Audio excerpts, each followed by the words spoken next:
po kay Mr. Pads Mechanic. Very well checked po. Talagang tinignan bawat sulok, bawat singit. Yes. Ano po, talagang it took his time to check. Kaya wala po masabi. Okay na okay. Very satisfied. Si Sir po, Sir. Manual o automatic? Kung tipid at control, manual ang piliin. Kung comfort at daily drive sa traffic, automatic ang mas praktikal. Nandito po kami sa lugar po ng Quezon City. Si, ano pa rin naman? Majoy. Si Majoy, kasi Sir. Ray.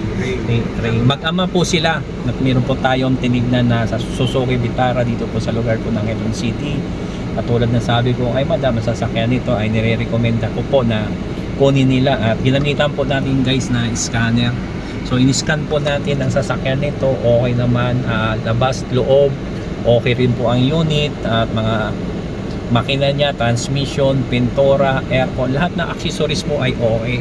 So far sa papers na naman po ay okay naman po yung papers at chinik natin lahat. So sabi ko kay madam at sir, follower po pala natin sila. Nakakatuwa naman dahil tayo po yung napila si Mr. Pads Mechanic.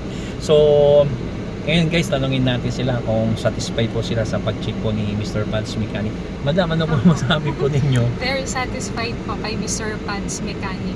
Very well checked po. Talagang tinignan bawat sulok, bawat singit. Yes. Ano po, talagang it took his time to check. Kaya wala po masabi.